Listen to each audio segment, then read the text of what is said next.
जय हिंद दोस्तों, आपके अपने परिवार एस्पिरेंट इंस्टीट्यूट में स्वागत है। मैं विपिन यादव आप लोगों को आज मैथ की देखिए चौथा पार्ट लेके आया हूँ। मैथ का चौथा पार्ट है और आज हम चौथे पार्ट में रियल नंबर के बारे में पढ़ेंगे। और देखिए मेन हम लोग पीछे पढ़ लिए थे प्राइम फैक्टर और यूक्लिड डिवीजन मेथड। अब इसी से आगे बढ़ेंगे। यहाँ पढ़ेंगे हम रेशनल नंबर और इरेशनल, जैसे जो रेशनल नंबर होते हैं और इरेशनल नंबर होते हैं। पहले इस बात को हम बता चुके हैं। एक बात आपको हम यहाँ पे बता देते हैं, क्या भाई? रेशनल नंबर एक होता है रेशनल नंबर, परिमेय संख्या, और क्या होता है एक इरेशनल नंबर। पहले परिमेय संख्या सीखो। रेशनल नंबर, रेशनल नंबर क्या भाई? बोलोगे रेशनल नंबर जो किस रूप में लिखा हो, पी बाई क्यू के रूप का हो। पी क्या होना चाहिए? अंश हो, और क्यू हर के रूप का हो। माने कोई एक ऐसा नंबर हो जो अंश और हर के रूप में लिखा हो। कोई भी ऐसा नंबर हो जो अंश और हर के रूप में लिखा है, वो रेशनल नंबर में आएगा परिमेय। पहली शर्त। दूसरी शर्त क्या हो जाएगी? बोलोगे पी व क्यू, जो पी एंड क्यू है ये दोनों क्या होने? इंटीजर्स होने चाहिए, ये पूर्णांक होने चाहिए। ये वो बोला पूर्णांक होने चाहिए। ऐसा कंफ्यूज मत होना, ये ऋण पूर्णांक भी हो सकता है ना? ये धन पूर्णांक भी हो सकता है। ये ऋण पूर्णांक भी हो सकता है और धन पूर्णांक भी हो सकता है। पी व क्यू ऋण पूर्णांक भी हो सकता है, धन पूर्णांक हो सकता है। तीसरी एक और शर्त रखा। क्या शर्त रखा है? जो क्यू का मान होगा वो जीरो नहीं होगा। Q not equal to zero, इसका मतलब होता बराबर नहीं है। क्यू का मान जीरो के बराबर नहीं होगा। इसका मतलब एक बात ये समझ आई होगी कि जो क्यू है वो शून्य पूर्णांक नहीं हो सकता। क्यू शून्य पूर्णांक नहीं हो सकता, नहीं हो सकता, है ना? नहीं हो सकता। ये बात याद रखिएगा। इस क्यू क्या पी शून्य हो सकता है? बोलोगे पी भैया शून्य हो सकता है, ऐसा वो नहीं कहा कि पी का मान जीरो ना हो। वो बस हमसे कहा क्यू का मान जीरो ना हो। तो पी जीरो हो सकता, कोई दिक्कत नहीं है। अंश में जीरो ला सकते हो आप, लेकिन हर में जीरो मत लाना, ठीक है? इसी से रिलेटेड कुछ सवाल देखो। पहला दिया गया क्या? पहले एक थ्योरम दी गई है। लेसन फर्स्ट में एक थ्योरम दी गई है 1.2। क्या प्रमेय भाई? प्रमेय है, मान लीजिए P एक आभास संख्या है, P एक प्राइम नंबर है। P क्या है? एक प्राइम नंबर है। P एक आभास संख्या है। आभास संख्या किसे कहते हैं सर? जिस संख्या के जिस संख्या के जिस संख्या के एक एवं स्वयं को छोड़कर, एक एवं स्वयं को छोड़कर कोई एक एवं स्वयं मतलब एक एवं स्वयं को छोड़कर कोई अन्य गुणनखंड या फैक्टर नहीं होते हैं, नहीं होते हैं। जैसे क्या कहा? प्राइम में हम लोग सीखे थे दो है। प्राइम में क्या? भी दो है। प्राइम में दो, क्या इसके एक फैक्टर बोलोगे सर एक से कटेगा और दो से? तीन बताओ। बोलोगे एक से कटेगा सर, तीन से कटेगा। चार चेक करो। बोलोगे सर एक से कटेगा, दो से कटेगा, तीन से कटेगा। या तो सॉरी दो तीन से नहीं, किससे भी है? चार से। किससे कटेगा? चार से। यहां से एक से होना चाहिए और किससे? स्वयं से। तो ये तो स्वयं से ज्यादा हो गया, इसका मतलब ये नंबर जो है ये प्राइम नंबर नहीं है। ये कैसा नंबर? Composite number. ये भाज्य संख्या है। ये कैसा नंबर हो जाएगा? Composite number. तो ये तो नहीं है कौन सा सर? दो है। तीन है। क्या पांच है सर? ऐसा हम चेक करेंगे, पांच एक से कटेगा और पांच से कटेगा। छह है? नहीं सर, एक दो छह से कटेगा, तीन से भी कटेगा, छह से कटेगा। सात है सर, एक से कटेगा और सात से। तो ये बात आप समझ पाए होंगे कि प्राइम नंबर क्या है। तो प्राइम नंबर वो सवाल में क्या बोला, इस चीज को मैं मिटा देता हूं। अगर आप समझ पाए होंगे तो इस चीज को मिटाते हैं भैया।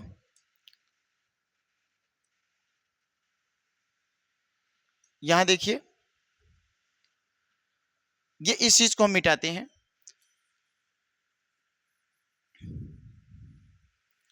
अब हमें पढ़ना क्या है? थ्योरम क्या करिए उसको सुनो। कि कोई भी एक प्राइम नंबर होना चाहिए। प्राइम नंबर समझ गए आप, कि जिसके एक और स्वयं को छोड़ के कोई अन्य फैक्टर ना हो, वो आभास संख्या है। कह रखा कोई भी प्राइम नंबर हो, कोई एक प्राइम नंबर, कोई एक आभास संख्या है। यहां देखो, यदि p ए स्क्वायर को, देखो कह रहा है p ए स्क्वायर को, लगाएंगे p ए स्क्वायर को विभाजित करता है तो ये p ए को भी विभाजित करेगा। कहने का मतलब ये है p एक आभास संख्या है, p एक आभास संख्या है, और ये किसको विभाजित करा, बोलोगे ए स्क्वायर को अगर p से काटेंगे ये पूरी तरह से विभाज्य कट जा रही है। अगर ऐसा है तो बोलेंगे अगर ये p काट रही है तो ऐसा कुछ है, a को भी क्या करेगा, p काटेगा। कैसे, एक एग्जांपल देखते हैं। अगर मान लो भैया a का मान 5 है, सपोज देन, सही नहीं है ले सकते हैं, p का भी मैं 5 मान लेता हूं। सुनो, अगर ये रखेंगे p स्क्वायर तो p स्क्वायर का मान क्या होगा सर, 25 हो जाएगा। 5 के माने हैं तो देखो यहां पे मान लेते ना ये चीज, p स्क्वायर अपन गलत ले रहे हैं हम। यहां देखो क्या करेंगे, ए स्क्वायर तो लिखोगे ए स्क्वायर अपन p, ए का मान 5 माने तो 5 का स्क्वायर हो जाएगा 25। 25 को 5 से काटो, 5 एक आभाज्य नंबर है तो काटोगे सर क्या आएगा, सर 5, ये कट जाएगा पूरी तरह से, है ना, 5 25 25, ये पूरी तरह से नंबर क्या हो जाएगा, कट जाएगा, पूरी तरह से नंबर कट जाएगा। तो क्या ये नंबर जो है, जिस नंबर का स्क्वायर, क्या वो नंबर 5 से कटेगा, बोलोगे सर ये नंबर भी 5 से कट जाएगा, ये नंबर भी 5 से पूरी तरीके से कट जाएगा। इसी बात को सीखना है कि मतलब कोई भी ऐसा नंबर हो, कोई भी नंबर हो, ये जरूरी नहीं कि यही नंबर हो, ये तो मैं लिया और कट गया, दिमाग में आ रहा होगा कि ये 5 आएगा, 5 ले लिए कट गया, जरूरी नहीं है। कोई भी ऊपर ऐसा नंबर हो, कोई भी ऐसा नंबर हो, अगर उस नंबर का स्क्वायर किससे कट रहा, नीचे किसी भी आभास संख्या से, कोई भी आभास संख्या है, अगर किसी नंबर का स्क्वायर, अगर किसी नंबर का स्क्वायर इस आभास संख्या से कट रहा है तो उस नंबर, जब वर्गमूल निकालेंगे उस नंबर का, माने a जो आएगा वो भी किससे कटेगा भैया, p से कटेगा, माने इसी आभास संख्या से कटेगा, इसी आभास संख्या से कटेगा। बात समझ में आई हो तो अभी एक आध सवाल करते हैं फिर पता लग जाएगा। जैसे जैसे ले ले 15, क्या ले भैया 15, क्या 3 से कट रहा है, बोलोगे सर 3 5 15, 5 बार में कट जाएगा, है ना। तो 15 का स्क्वायर क्या होगा, 225, क्या ये भी 3 से कटेगा, देखो क्या 3 से कटेगा, बोलोगे देखते हैं, 3 7 21, एक बचा, 3 5 15, कट गया। कहने का मतलब ये जो ये देखो इसी को मान लिया ए अगर 3 से कट रहा है तो ए का स्क्वायर किए तो देखो 225, माने ए का स्क्वायर भी किससे कटेगा, 3 से। और 3 क्या मान लिया भाई, एक आभास संख्या है, 3 क्या है, एक आभास संख्या है। बात समझ आई होगी, ये वाली बात समझ आई होगी। तो क्या करना, थ्योरम यही कह रहा है कि कोई भी एक संख्या हो सकती है और उस संख्या को, देखो कोई भी एक संख्या हो सकती है और उस संख्या क्या हो भाई, प्राइम हो, और उस किसी भी संख्या का स्क्वायर को अगर हम p से काट रहे हैं, क्या कि अगर किसी भी संख्या के स्क्वायर को किसी आभास संख्या से काट रहे हैं तो उस संख्या का अगर हम स्क्वायर हटा दें तभी वो नंबर कटेगा, ये कहने का मतलब था। देखो पहला सवाल इसी से रिलेटेड क्या दिया है, आपको सिद्ध करना है, प्रूव करना है कि √3 एक अपरिमेय संख्या है। इस बात को देखिए, क्या √3 एक अपरिमेय संख्या है, सर ये अपरिमेय है लेकिन सिद्ध करना है, तो इसे सिद्ध करने के लिए आपको मान लेना होगा, मानना होगा। क्या मानेंगे आप कि √3 जो है वो एक परिमेय संख्या है। पहला काम, √3 क्या भैया, एक परिमेय संख्या है। अगर बोलेंगे आप √3 एक परिमेय संख्या है तो आप अभी सीखें जो परिमेय संख्या होती है वो किस रूप में होती, भाई जो परिमेय संख्या होती है वो p/q के रूप में होती है, और साथ साथ p व q दोनों क्या होने चाहिए, पूर्णांक होने चाहिए, और q का मान 0 नहीं होना चाहिए। तो देखिए ध्यान से, यहां पे क्या कर पाएंगे हम, अगर अंडर रूट 3 एक परिमेय संख्या तो बोलोगे अंडर रूट 3 किसके रूप का लिख सकते हैं हम? बोलोगे सर इसको P अपन Q के रूप के लिख सकते हैं। बात समझ में आई? अगर ये ऐसा कर सकते हो तो बोलोगे दोनों पक्ष का क्या कर देंगे, दोनों पक्ष का स्क्वायर कर दो एक बार, दोनों पक्ष का एक बार वर्ग कर दो। जब दोनों पक्ष का वर्ग करोगे तो बोलोगे अंडर रूट 3 का स्क्वायर करेंगे बराबर P अपन Q का स्क्वायर करोगे। जब स्क्वायर करोगे आप ऐसे करना सवाल को, तो ये हो जाएगा रूट से, देखो स्क्वायर से ये अंडर रूट खत्म, तो ये 3 बचेगा, ये P का स्क्वायर बनेगा और ये क्या बनेगा, Q का स्क्वायर। बस इतना सवाल है। अगर मैं इसको पक्षांतर करूं इस साइड तो ये भाग है, पक्षांतर करने बोलोगे सर ये बन जाएगा 3Q स्क्वायर और क्या बनेगा भैया, P स्क्वायर। इतनी बात समझ पाए होंगे, इतनी बात आप समझ पाए होंगे। अब ध्यान से मेरी बात सुनिएगा, क्या हम लोग लाए, बोलोगे सर P स्क्वायर बराबर लाए हैं क्या, 3Q स्क्वायर। अब ध्यान से सुनो, क्या 3Q स्क्वायर किससे विभाजित होगा, देखो ध्यान से, जो 3Q स्क्वायर है, ये जो 3Q स्क्वायर है ये किस नंबर से विभाजित है, बोलोगे सर ये 3 से विभाजित है, 3 से विभाजित है, ये 3 से विभाजित है। अगर ये 3 से विभाजित है कौन, 3Q स्क्वायर, ये पूरा का पूरा नंबर किससे 3 से विभाजित है, तो क्या मैं भैया Q स्क्वायर को 3 से विभाजित कर सकता हूं, नहीं सर अभी तो सीखे 3 से ये विभाजित हो जाएगा, 3 से विभाजित है। बोलो अगर ये 3 से विभाजित है, या यहां पे कर सकते हो क्या, यहां पे 3Q ना लिख के यहां पे एक बात और लिख दें कि जो 3Q 3 से अगर विभाजित दिख रहा है तो 3Q बराबर ही क्या, P है, इसी के बराबर तो ये है।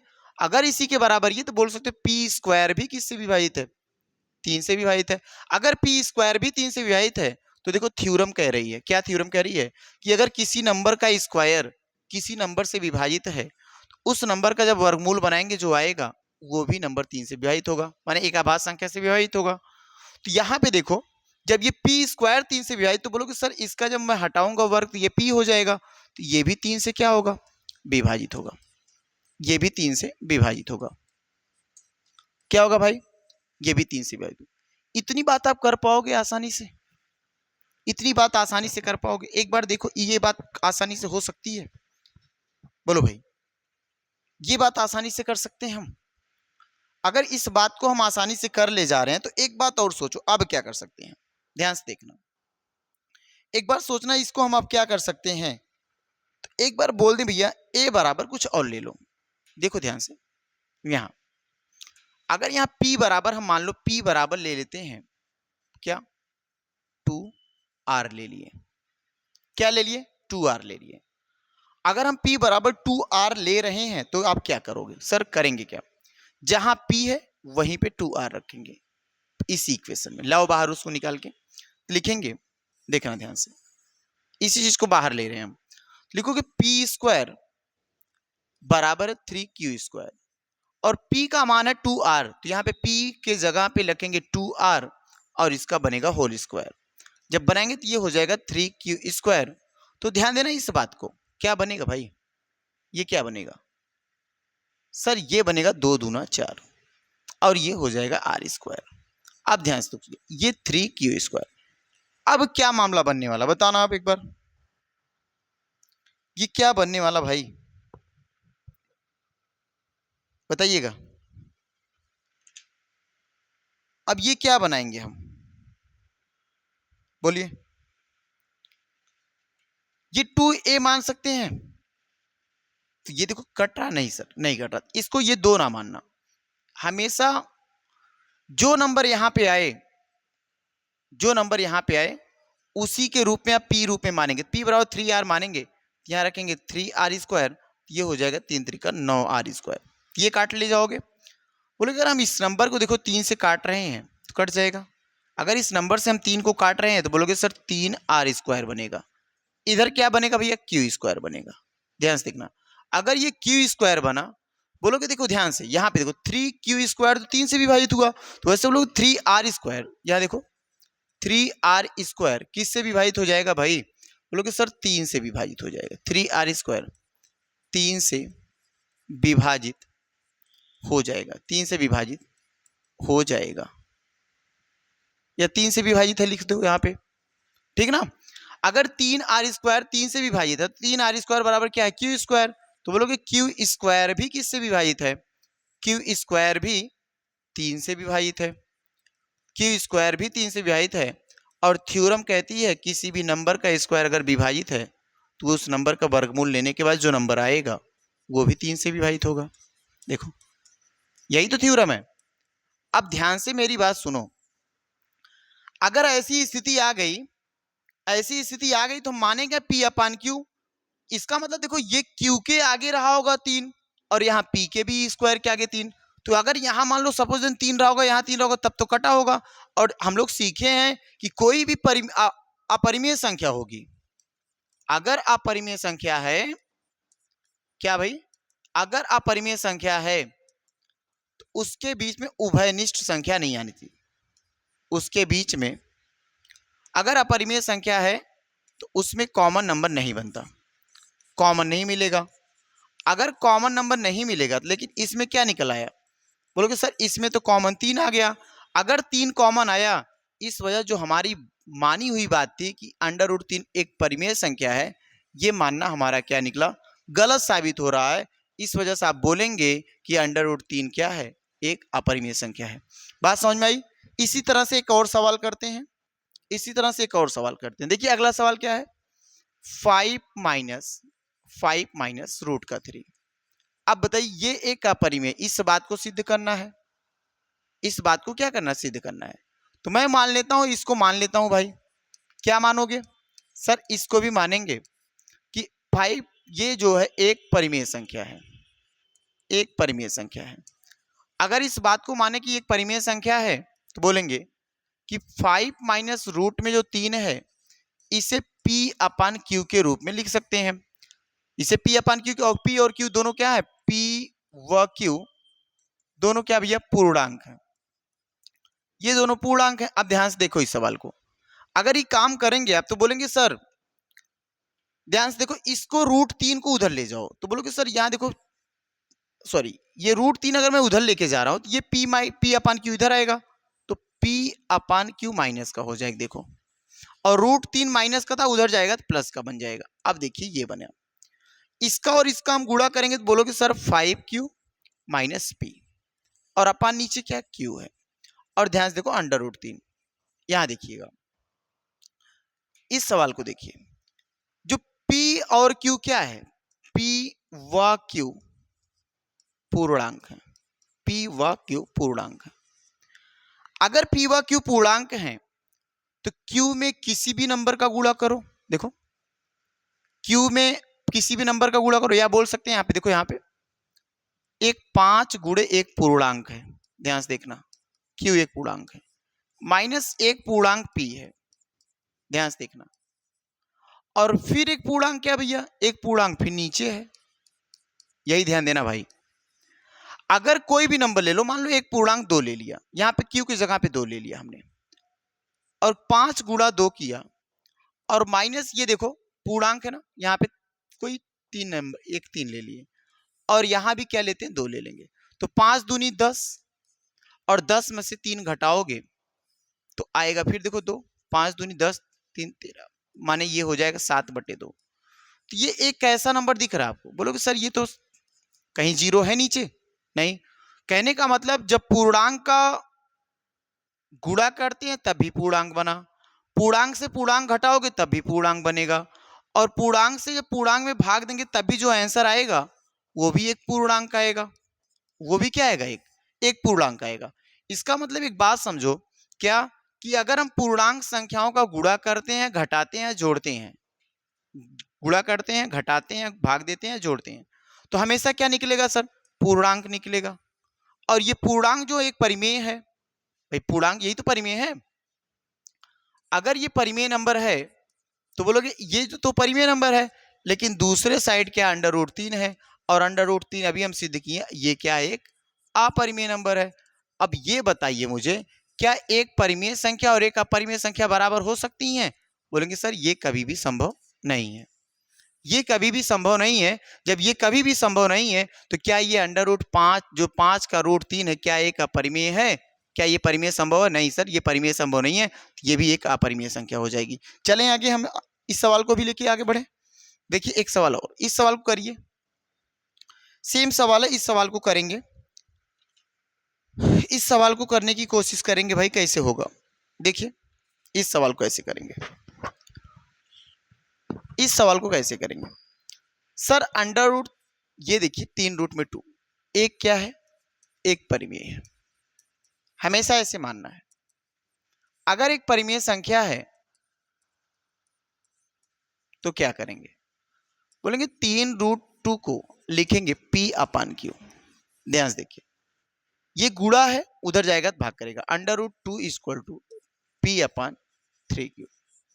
देखो ये एक परिमेय नंबर है क्योंकि q का मान 0 नहीं है, और ये क्या है, एक अपरिमेय नंबर है। एक परिमेय नंबर और एक अपरिमेय नंबर कभी बराबर नहीं हो सकती, अतः जो हमारा मानना था वो भी क्या हुआ, गलत साबित हो रहा है। अतः अंडर रूट 3 यहाँ पे लिखेंगे, अतः 3 में 3 रूट 2 एक अपरिमेय संख्या है। एक क्या है, अपरिमेय संख्या है। एक क्या भैया, अपरिमेय संख्या है, लिख ले जाएंगे। आगे बढ़े अगले सवाल पे। इस सवाल को देखो, सिद्ध करना है, हूबहू किस सवाल की तरह लगेगा, पहले सवाल की तरह, कि अंडर रूट 5 क्या एक परिमेय संख्या, जैसे पहला उदाहरण करवाए अंडर रूट 3 वाला, वैसे अंडर रूट 5 एक अपरिमेय संख्या है। कि परिमेय संख्या सर, मानेंगे परिमेय संख्या है, सिद्ध करेंगे अपरिमेय। अगर मानोगे तो ये लिखोगे अंडर रूट 5 बराबर p अपान q, अंडर रूट 5 बराबर p अपान q, दोनों पक्ष का वर्ग करेंगे तो ये हो जाएगा 5 और ये हो जाएगा p square upon q square, हो जाएगा ना। इस नंबर को इधर ले जाऊंगा तो लिखोगे 5q स्क्वायर बराबर p स्क्वायर।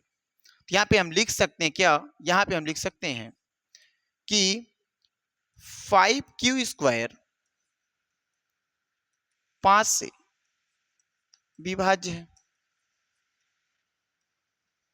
विभाज्य है। अगर 5q स्क्वायर 5 से विभाज्य है तो बोलोगे क्या भैया, इसके बराबर ये, तो बोलोगे p स्क्वायर भी 5 से क्या है, विभाज्य है। और जब p स्क्वायर 5 से विभाज्य थ्योरम है तो ये भी 5 से क्या है, 5 से विभाज्य है। देखिए तब ये भी 5 से विभाज्य है। अगर ये भी 5 से विभाजित, इसी के बराबर हमें बोला था ना कि p बराबर आप 5c ले लो, ले लेंगे। क्या नंबर था, 5q स्क्वायर बराबर p स्क्वायर, p बराबर 5c लिए हैं। जितना रहेगा यहाँ पे वही नंबर मानेंगे, यहाँ 6 नहीं मानेंगे, पीछे माने तो ना गलत हो जाएगा। तो यहाँ देखो 5q स्क्वायर बराबर लिखोगे 5c का होल स्क्वायर बनाओ, तो ये 25 हो जाएगा, 25c स्क्वायर, ये 5q स्क्वायर, ये देखो कैंसिल आउट हो जाएगा 5 बार में, तो 5c स्क्वायर बराबर q स्क्वायर। देखो ध्यान से, अब ये जो 5c स्क्वायर है बोलोगे सर 5 से विभाज्य, 5 से क्या है, 5c स्क्वायर 5 से विभाज्य है। अगर 5c स्क्वायर 5 से विभाज्य तो बोलोगे c स्क्वायर, देखो इसको छोड़ दो, ये मत करो, अब आगे इसके बराबर ये है, क्या भाई किया हमने, इसी नंबर के बराबर, देखिए इसके बराबर ये है, तो बोलोगे q स्क्वायर भी किससे विभाजित होगा, सर 5 से विभाजित, तो जैसे वहां किया वैसे यहाँ पे 5 से विभाज्य होगा। अगर ये 5 से विभाज्य है तो बोलोगे q भी किससे विभाज्य, भाई 5 से विभाज्य है, q भी 5 से विभाज्य है। इस तरह से आप कर ले जाएंगे। अतः क्या करेंगे, जब दोनों में देखो यहां भी कॉमन, इस नंबर में भी कॉमन, और जब उभयनिष्ठ नहीं होना चाहिए, अगर उभयनिष्ठ नहीं है, नहीं होता तो ये परिमेय होता। भाई अगर उभयनिष्ठ निकल गया तो परिमेय, तो ये तो मैं माना जो, तो वो क्या निकल गया, तो परिमेय निकलेगा का परिमेय, तो बोलोगे ये तो अपरिमेय है। इस वजह से क्या कहोगे, ये अंडर रूट 5 जो है एक अपरिमेय संख्या है, परिमेय अपरिमेय संख्या है। इसी विरोध किया कि परिमेय माना जबकि परिमेय नहीं है। इस सवाल को देखो, बिल्कुल ये भी सवाल वैसे करेंगे, 3 + 2 रूट में 5, इसको करोगे तो क्या लिखो सर p/q के रूप में, जब p बाई क्यू के ये उधर लेके जाएंगे तो लिखोगे 2√5 बराबर लिखोगे, ये देखो प्लस था उधर जाएगा तो माइनस में, p अपान क्यू माइनस। इसे थोड़ा सा सॉल्व करेंगे तो लिखेंगे 2√5 क्या लिखोगे p माइनस 3q अपान क्या क्यू, ये गुणा इधर लेके जाऊंगा तो बोलोगे √5 p माइनस 3q अपान ये 2 का गुणा करेंगे 2q। अब ये देखो ये क्या है, बोलोगे एक सरपरिमेय संख्या, ये पीछे करवाए हम, एक क्या एक परिमेय संख्या और ये क्या है एक अपरिमेय संख्या, और परिमेय संख्या और अपरिमेय संख्या कभी बराबर नहीं हो सकते, परिमेय संख्या और अपरिमेय संख्या कभी भी बराबर नहीं हो सकते। और जब परिमेय और अपरिमेय कभी बराबर नहीं होंगे तो बोलो क्या ये बराबर लिख सकते हैं हम, बोलोगे सर बराबर नहीं लिख सकते, तो हमारा मानना जो था वो गलत था, ये भी एक अपरिमेय संख्या है। ठीक है, ठीक ऐसे इसको भी करेंगे, क्या करेंगे भाई, इसको भी मानोगे क्या p अपान क्यू के रूप का, है ना, q उधर जाएगा तो p इधर आएगा तो बोलोगे q इक्वल टू क्या लिखोगे √2, देखिए अंडर ये ऊपर चलाएगा ना, या लिखेंगे √2 इंटू में p, अगर स्क्वायर बनाएंगे तो बोलोगे q स्क्वायर बराबर हो जाएगा 2p²।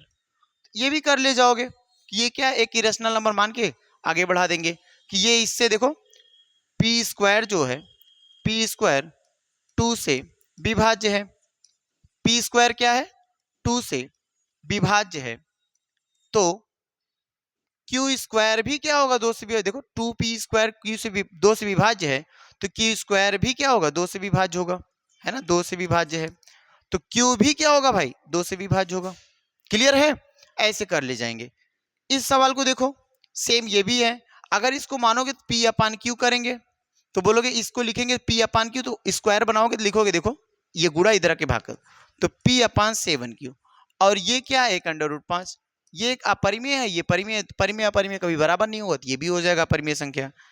इसको क्या करेंगे सेम सवाल, बोलेंगे सर ये भी p अपान क्यू के रूप में मानेंगे, जब इसको मानोगे तो लिखोगे √2 बराबर p अपान क्यू माइनस का 6, क्या लिखोगे √2 इक्वल टू p देखो -6q, है ना, नीचे q, ये कैसा नंबर, बोलोगे सर ये तो परिमेय है, ये कैसा नंबर है, ये तो परिमेय है, और ये क्या है, बोलोगे ये अपरिमेय है, और परिमेय और अपरिमेय कभी बराबर नहीं हो सकते, तो इस वजह से ये भी हमारा मानना क्या पूरी तरीके से गलत माना जाएगा। तो बस इतनी बड़ी क्लास थी आज, 1.2 जो था वो समाप्त होता हुआ, और आप लोग क्या करेंगे इस चीज को जो भी सवाल करवाएंगे उस सवाल को रिवाइज करेंगे। ठीक है, तो चलिए ठीक है, आज के लिए इतनी क्लास रखेंगे, आगे फिर अगली क्लास मिलेंगे। धन्यवाद।